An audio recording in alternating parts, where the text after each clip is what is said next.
नमस्कार दोस्तों, एक बार फिर आप सभी लोगों का अपने YouTube चैनल पर स्वागत करते हैं।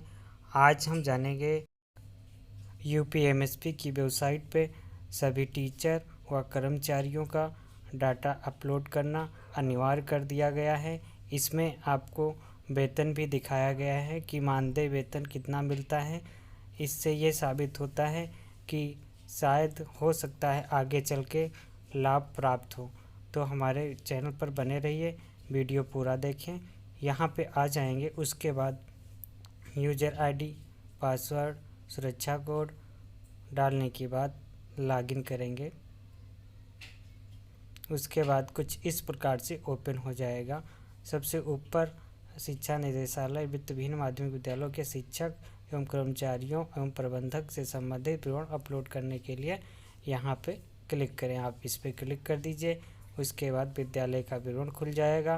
तो ये तो कुछ पहले से भरा होगा, आपका जो चल रहा था डाटा। क्षेत्रीय कार्यालय दिया होगा, मंडल होगा, जनपद, विद्यालय और ईमेल, तहसील, ब्लॉक, पिन कोड, ये सब लिखा होगा। उसके बाद आप नीचे आ जाइए और नेक्स्ट कर दीजिए। नेक्स्ट करने के बाद यहाँ पे विद्यालय का यूडाइस कोड, विद्यालय किस क्षेत्र में स्थित है, शहरी है या ग्रामीण, विद्यालय का प्रकार है बालक एवं बालिका दोनों, तो आप दोनों कर दीजिए। शिक्षा का प्रकार चुने, हिंदी है, इंग्लिश है, यदि दोनों है तो आप दोनों। विद्यालय की मान्यता प्राप्त है, हिंदी अंग्रेजी दोनों, तो आप दोनों कर दीजिए। विद्यालय की मान्यता स्तर वर्ग क्या है, आप ये चूज कर लीजिए। उसके बाद आप मान्यता आदेश का पत्रांक आप यहाँ पे डालेंगे और साथ में डेट डालेंगे और साथ में सर्टिफिकेट भी अपलोड करना होगा। इसी प्रकार से हाई स्कूल और इंटरमीडिएट का भी करना होगा। उसके बाद मान्यता के विषयवार जो आपके विषय हैं आप वो चूज कर लीजिए और उसकी भी एक कॉपी स्कैन करके आप अपलोड कर दीजिए। उसके बाद यहाँ पे दिया है विद्यालय की प्रशासन योजना के अनुमोदन का आदेश। आदेश का पत्रांक संख्या डालेंगे और इशू डेट डालेंगे।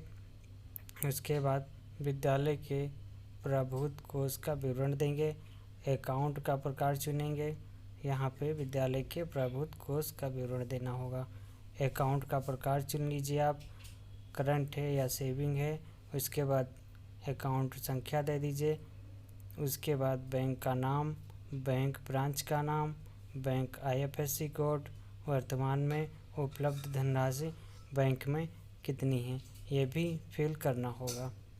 चलिए हम ये सब फिल कर लेते हैं, फिर हम आपको आगे दिखाते हैं। फिर उसके बाद विद्यालय का सुरक्षित कोष कितना है आपके पास, वो आप दिखा दीजिए। आपको ये पूरा डाटा आप अपने प्रधानाचार्य या प्रबंधक जी से ले लीजिए। उसके बाद ही आप भरिएगा। जो आपके प्रधानाचार्य या मैनेजर बताएं वही आप मेंशन करिएगा। आप अपने मन से ऐसे मत भरिएगा। जो कंप्यूटर ऑपरेटर हैं उनके लिए थोड़ा विशेष ध्यान देना होगा। यहाँ पे आय का स्रोत क्या है, आपकी आय कहाँ से आती है। जैसे कि फीस ली जाती है तो आप दिखाएंगे ट्यूशन फीस, ठीक है। उसके बाद अकाउंट का प्रकार करंट है या सेविंग, अकाउंट संख्या, बैंक का नाम, ब्रांच का नाम, IFSC कोड, वर्तमान में उपलब्ध धनराशि। यहाँ पे सेम जैसे ऊपर डाटा था सेम उसी प्रकार से है। विद्यालय में संचालित समस्त विधियों का विवरण, उसमें जमा धनराशि दिखाएंगे। यहाँ पे स्काउट होगा, जलपान होगा, परिचय पत्र, विज्ञान गृह परीक्षा, ठीक है, निर्धन छात्र, कला पत्रिका, क्रीड़ा शुल्क, वाचनालय, रेड क्रॉस, ये आप फिल कर लीजिए। उसके बाद सेव डाटा पे क्लिक कर दीजिए और यहाँ पे विद्यालय की वार्षिक आय कितनी होती है आप टोटल यहाँ पे दिखा दीजिए। कुल वार्षिक और व्यय कितना होता है ये भी आप दिखा दीजिए। उसके बाद आप नेक्स्ट कर दीजिए। यहाँ पे वर्षवार विकास, जो जैसे कि आप कॉलेज में रंगाई पुताई या बेंच का कोई भी खर्चे होते हैं तो आप वो यहाँ पे दिखा सकते हैं। उसके बाद एक एक आप दिखाइए, ऐड पे क्लिक कर दीजिए, ये ऐड होता जाएगा। उसके बाद नेक्स्ट कर देंगे, सूचना भाग 2 पे पहुंच जाएंगे। उसके बाद एकल परिचालन है अथवा नहीं, तो है तो यहाँ पे चुने पे हाँ कर दीजिए। उसके बाद आप डेट डाल दीजिए, दिनांक कौन सी थी आप वो दिनांक डाल दीजिए। विद्यालय सोसाइटी से रजिस्ट्रेशन है तो आप डाल दीजिए, कब करवाए थे आप वो डेट डाल दीजिए। उसके बाद उसकी एक स्कैन कॉपी भी आप अपलोड कर दीजिए जेपीजी में। सोसाइटी के नवीनीकरण का दिनांक वो भी डाल दीजिए, आप कब नवीनीकरण करवाए थे, और फाइल चूज करके अपलोड कर दीजिए। प्रबंधन समिति का कार्यालय वर्षों में, यहाँ पे चुने पे क्लिक करेंगे। वैसे यहाँ पे कई साल का है, 5 साल 2 साल या नॉट अप्लीकेबल, तो आपके जो हिसाब से हो आप वो अपने हिसाब से देख लीजिएगा। क्या प्रबंधन समिति प्रभाव में है, यहाँ पे आप चुन लेंगे, है तो हाँ, नहीं तो नहीं। ठीक है तो आप डेट भी डाल दीजिए कहाँ से कहाँ तक है। उसके बाद आगामी चुनाव का दिनांक, जैसे कि प्रबंधक होते हैं तो कुछ प्रबंधक रिटायर हो जाते हैं तो नए प्रबंधक बनाए जाते हैं, तो आप वो देख लीजिए कब नवीनीकरण हुआ था। और प्रबंध समिति के चुनाव की विभागीय मान्यता के आदेश का पत्रांक यहाँ पे डालेंगे और उसके बाद डेट डालेंगे। उसके बाद मान्य प्रबंधक का नाम, मोबाइल नंबर, जो प्रबंधक मौजूद हैं इस टाइम उनका मोबाइल नंबर और नाम मेंशन करना होगा। यदि प्रबंधन समिति अस्तित्व में नहीं है तो क्या प्राधिकृत नियंत्रक प्रबंधन संचालक नियुक्त हैं तो हाँ, नहीं तो नहीं कर दीजिए। फिर उसके बाद नेक्स्ट आ जाते हैं प्राधिकृत नियंत्रक। आप उसके बाद यहाँ पे पत्रांक संख्या डालेंगे और डेट डालेंगे। सेम फिर नीचे देख लेंगे आप,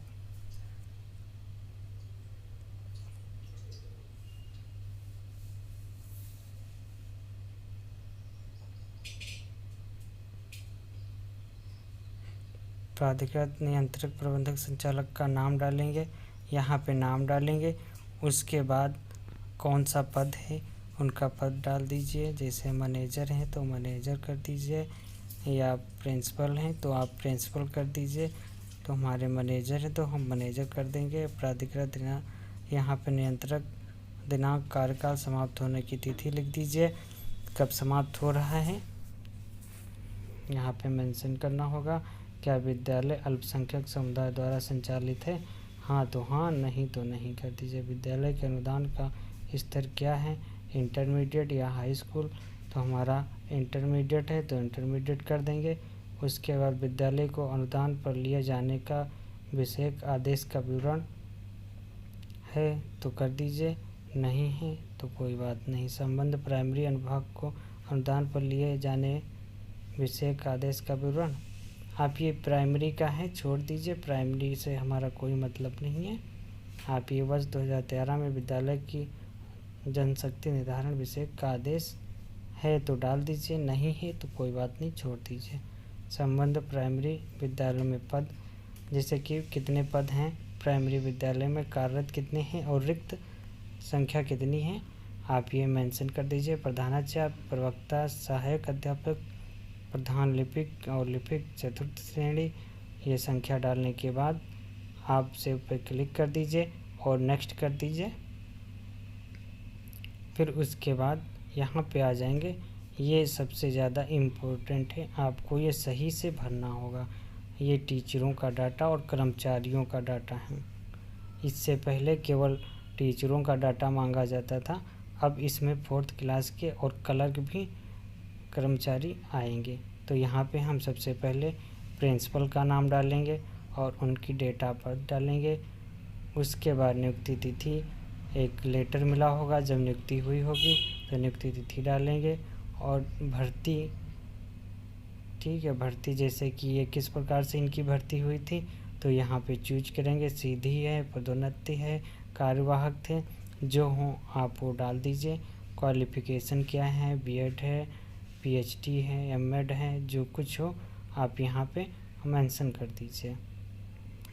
उसके बाद यहाँ पे आ जाएंगे नेक्स्ट में, और यहाँ पे आप देख लीजिएगा अपने हिसाब से पढ़ के, और डेट डाल दीजिएगा, कैटेगरी डाल दीजिएगा।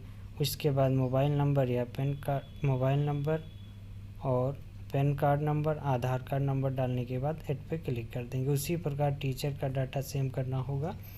पद का नाम देंगे, डेट ऑफ बर्थ देंगे, ज्वाइनिंग तिथि देंगे, सेम जैसे अभी पहले बताए थे, सेम उसी प्रकार से करना होगा। आप थोड़ा सावधानी पूर्वक भरें, और आप एडिट भी कर सकते हैं, जो गलतियां हो जाएंगी फाइनल सबमिट ना करें। उसके बाद कलर का करना होगा, जो क्लर्क होते हैं बाबूजी, उनके लिए ये ऑप्शन दे दिया गया है, आप उनका भी फिट करवा दीजिए। सेम उसी प्रकार से भरेंगे, बहुत ईजी है। ये किस प्रकार से हुई थी इनकी भर्ती, डायरेक्ट आए थे या कार्यवाहक थे, तो आप देख लीजिएगा। उसके बाद Aadhaar number, PAN card number, mobile number उसी प्रकार से 4th क्लास के होंगे, जैसे कि चपरासी होते हैं, आया होती हैं, उन लोगों का भी डाटा सेम इसी प्रकार से भरा जाएगा यहाँ पे।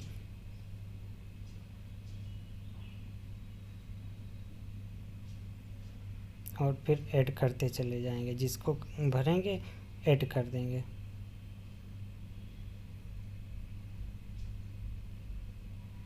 चलिए, हम फिर ये सब हो गया हमारा, तो हम इसको आगे नेक्स्ट करते हैं।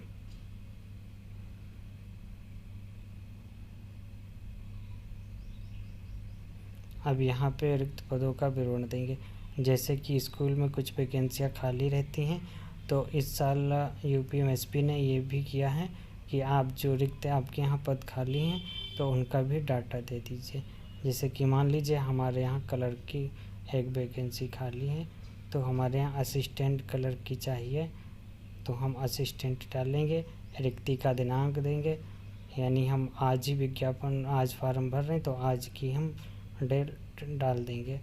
उसके बाद रिक्ति का कारण देंगे, रिक्ति पद का विषय देंगे।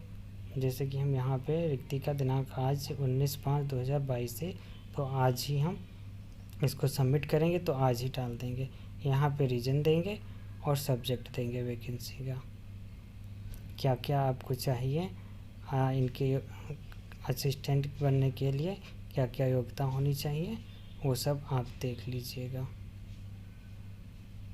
यहाँ पे पद विवाहित है या नहीं, हाँ तो हाँ, नहीं तो नहीं, और ऐड पे क्लिक कर देंगे। इसी प्रकार से यदि सहायक अध्यापक का करना है, या 4th क्लास का करना है, या प्रिंसिपल का करना है, तो आप सेम इसी प्रकार से ही भरेंगे। लेकिन यहाँ पे कैटेगरी में चेंज हो जाएगा। यहाँ पे जो आप करना चाहते हैं, जैसे कि मान लीजिए हमें स्वीपर का करना है, तो स्वीपर पे क्लिक करेंगे और दिनांक डालेंगे और रीजन डालेंगे। उसके बाद हम ऐड पे क्लिक कर देंगे, फिर नेक्स्ट कर देंगे।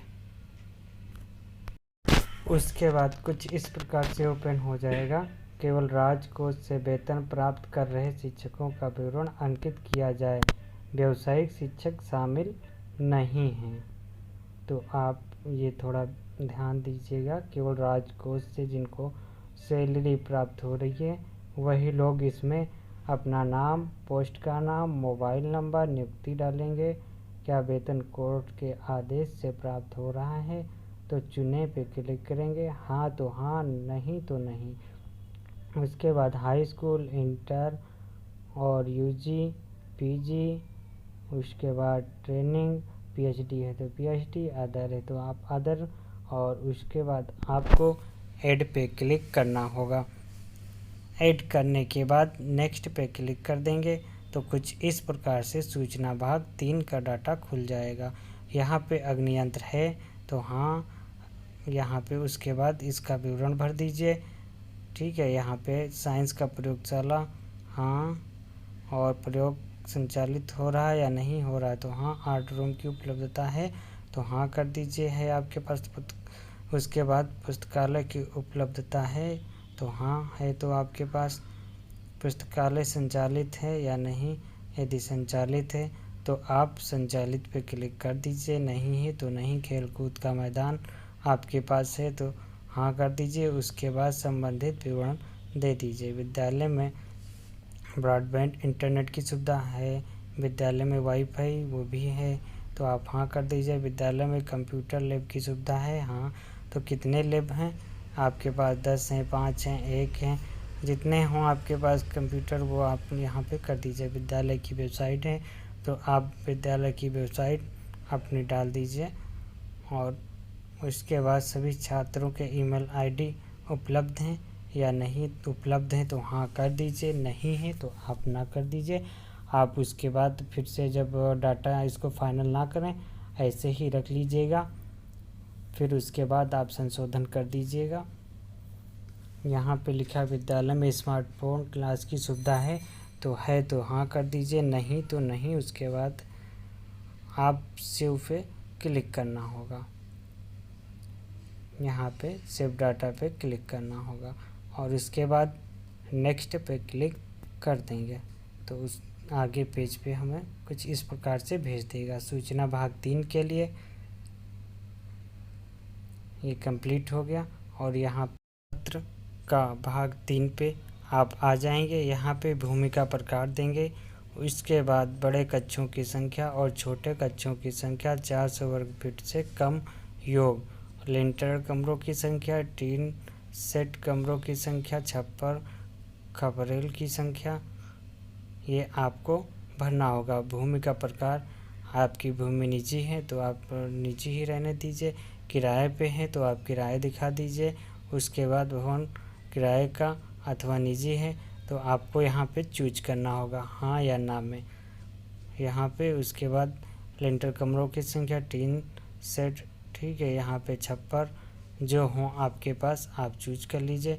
किराए पे लिए हैं तो किराया, निजी है तो निजी पे आप क्लिक कर लीजिए। उसके बाद भवन का वर्तमान अनुमानित मूल्य कितना है, वार्षिक आय यदि कोई हो तो भूमि पर अन्य अथवा वार्षिक कृषि आय का विवरण यहाँ पे देना होगा। उसके बाद विशेष विवरण देना होगा, जैसे कि आप कुछ भी इसमें मेंशन कर सकते हैं। उसके बाद ऐड पे क्लिक करेंगे। उसके बाद प्रपत्र खा पे आ जाएंगे। यहाँ पे दिया है प्रपत्र खा में निम्नलिखित संपत्तियों का विवरण अंकित किया जाना। यहाँ पे भूमि का प्रकार, प्लांट नंबर, क्षेत्रफल एकड़ में, भूमि का वर्तमान अनुमानित मूल्य, भूमि किस प्रकार की है, कृषि योग्य है या किस प्रकार की है, आप उसमें मेंशन कर दीजिए। उसके बाद नेक्स्ट कर दीजिए। उसके बाद विद्यालय में उपलब्ध कक्षों की संख्या, साइज एवं उनकी धारणा क्षमता। शिक्षण कक्षों की संख्या जितनी हो, 40 है, 50 है, 30 है, 20 है, 10 है, वो डाल दीजिए। कक्षों की माप मीटर में, लंबाई चौड़ाई आपको डालना होगा। और उसके बाद कक्षों का क्षेत्रफल वर्ग मीटर में। फिर उसके बाद शिक्षण कक्षों की धारणा अथवा क्षमता। यहाँ पे आप जब यहाँ पे कक्षों की माप डालेंगे तो कक्षों का क्षेत्रफल और वर्ग मीटर ये ऑटोमेटिक ले लेगा। आपको इसमें कुछ भी नहीं करना होगा, यहाँ पे आप देख सकते हैं। उसके बाद कुछ इस प्रकार से नीचे आ जाएंगे। ये प्राइमरी वाला है। प्राइमरी वाला ज़्यादा हमारे लिए कोई काम नहीं है, यदि काम हो तो आप भर सकते हैं, अन्यथा आप छोड़ दीजिए। उसके बाद विद्यालय की कुल छात्र संख्या, कक्षों में अनुभागों की संख्या, कक्षाएं पूर्ण प्राथमिक है तो आप कर दीजिए, वरना आप छोड़ दीजिए। हमें केवल हाई स्कूल और इंटरमीडिएट का देखना है तो विगत वर्ष में सम्मिलित छात्रों का विवरण देना होगा। संख्या, बालक बालिका, हाई स्कूल और अन्य। यहाँ पे फिर इंटरमीडिएट, बालक बालिका और अन्य पे क्लिक करना होगा। विगत वर्षों बोर्ड परीक्षा का परिणाम देना होगा। सम्मिलित छात्र उत्तीर्ण कितने हैं, अनुत्तीर्ण कितने हैं। उसके बाद ऐसे हाई इंटरमीडिएट में भी देना होगा। उसके बाद यहाँ पे विद्यालय में पूर्व अध्ययनरत छात्र छात्रा जो प्रशासनिक सेवा में सैन्य अधिकारी के रूप में वर्तमान में कार्यरत हैं उनका विवरण दीजिए। यदि आपके पास उपलब्ध है तो दे दीजिए। विद्यालय की पाली कितने में चलती है? 1 में तो 1, 2 में 2। विद्यालय में छात्रावास है तो हाँ है तो कर दीजिए। और यदि छात्रावास उपलब्ध है तो संचालित है या नहीं? संचालित है तो हाँ। विद्यालय में बाउंड्री उपलब्ध है तो उपलब्ध हो तो हाँ कर दीजिए। छात्र छात्रा एवं शिक्षक कर्मचारियों के लिए पृथक शौचालय व्यवस्था हाँ है। छात्र छात्राओं शिक्षकों के लिए तो भी आप हाँ कर दीजिए। पीने के लिए पर्याप्त शुद्ध जल है तो हाँ। मध्याह्न भोजन हेतु किचन सेट उपलब्ध है तो आप कर दीजिए, अन्यथा नो कर दीजिए। आप अपने हिसाब से पूरा पढ़ लीजिएगा, क्योंकि हम एक एक इसमें सही से बताएंगे तो काफ़ी टाइम लगेगा। आप थोड़ा बहुत समझ जाइए वीडियो देख के, बाकी अपने आप कर लीजिएगा। उसके बाद यदि विद्यालय में जनरेटर की सुविधा है तो हाँ कर दीजिए। सीसीटीवी कैमरा है तो है हाँ कर दीजिए। और कितनी संख्या है तो आप भर दीजिए। 40 लगे, 50 लगे, 15 लगे, 20 लगे, 10 लगे, जितने हो आपके पास वो सब भर दीजिए। शिक्षकों हेतु यहाँ पे चाबी युक्त लॉकर की सुविधा है तो हाँ है तो कर दीजिए हाँ। विद्यालय में चिकित्सा, वो भी विद्यालय में मीटिंग हॉल उपलब्ध है हाँ। यहाँ पे मुख्य मार्ग सड़क से विद्यालय की दूरी कितनी है तो हमारा विद्यालय यहाँ से मान लीजिए 2 किलोमीटर है तो हम 2 किलोमीटर ही लिखेंगे। उसके बाद संस्था में 1 किलोमीटर की परिधि में संचालित परिषदीय एवं मान्यता प्राप्त प्राइमरी विद्यालयों का नाम, ठीक है, यहाँ पे दे दीजिए नाम, जो नाम हो। उसके बाद संस्था में 3 किलोमीटर की परिधि में संचालित परिषदीय जूनियर हाई स्कूल विद्यालय का नाम दे दीजिए।